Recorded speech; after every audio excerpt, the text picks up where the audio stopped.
What is up sa inyong lahat mga guys? Ay diyan na nga for today's video. Pupunta tayo sa Tanawan mga guys. Bali sa puntong are tayo umalis agad ng maaga, mga 4 AM are, mga 4:30 ganon. Ang dahilan kung bakit kami pupunta doon ngayon ay arrival din nga sa Tanawan. Ay kapag nga garning arrival ay talagang maaaga din ang mga selektor. Okay, tanin ninyo ga. Ibig sabihin yung mga yan ay kukuha din yan ng mga item na talagang magaganda na pwede nilang ibenta din. Pero ang mangyayari din ni mamaya ay di paunahan na lang. At pagkatapos ay nakita ko na din ang pinakamatibay nating kalaban, de joke lang. Tapos maya pa dumating na sasakyang are, akala namin sa may-ari nung ukayan ayun pala naman ay buyer din. Ibig sabihin ay kahit may mga kaya sa buhay ay mahilig pa din mag-ukay. Gawa ng sa tunay naman ay napakasolid na mga item sa ukay. Compare kung bibili ka sa SM na madami kang kagaya, ay kapag sa ukay ka bumili ay makikita mo yung uniqueness ng mga product at item. At maya pa ay naandinin na ang alagad ng ukayan, ay iisa ang kulay na suot kala may team building ang family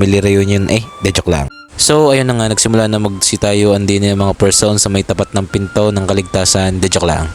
Ay kapag ka mga garning eksena ay alam na, nakikita na natin malayo pala ang may-ari ng ukayan. And so ayun nga, maya pa ay dumating na si Bossing, yung may-ari ng ukayan. Tignan naman ninyo, damit pala ay talaga namang napakalupit na. Ay hindi may pagkakaila na talaga namang may-ari nga ng ukayan na rin. Solid yung front hit. So ayun na nga, syempre hindi naman yan agad-agad bubuksan kasi magpe-prepare pa sila doon sa loob. Pero si paring BJ nangunguna na din kasi last time merong arrival din doon sa may Sabang Lipa na less consumo is hindi siya nakahabol kasi galing siya school. So ngayon daw siya babawi. So ito na nga mga guys, panoorin nyo. Matapos ng ilang sandali ay bubuksan na din ang pinto ng bahay ni Kuya, de joke lang. So panoorin nyo na lang kung paano sila magkakaribok din Okay na ha, magsukay muna. Okay, patay mo na.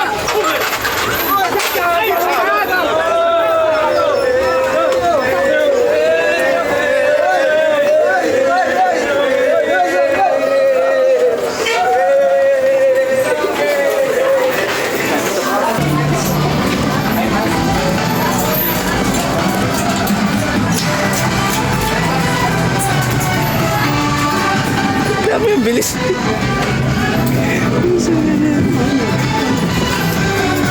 So ayun na nga mga guys, nakita nyo naman kung paano nagkagulo at nagkarabok ang mga tao din buti naman hindi nagpapanumpanumbe. Ay kahit gayon pa man ay talaga naman napakasaya ng mga ganang experience sa ukayan. Ay dahil na nga mga guys, pagkatapos namin i-recheck yung mga item ay si Boss Jim lang kami nakuha at kita nyo naman kung paano rin nag-dive kanina doon. Hindi ko lang nakuha na ng video pero siya daw ay nag-dive doon Ay hakot naman daw niya mga pang running shoes. Ay sana all Boss Jim ay talaga naman paldo-paldo are. Ay partida wala pa yung buyer, sadyang risk taker laang. Ay sabi nga ng iba ay the more you risk, the more you take the reward. Ko ay parang sari-sari na pinagsasabi ko siya sa susunod na lang ulit mga guys. See you po sa mga susunod pang arrival. Thank you for watching this video. Please like and share. Bye bye!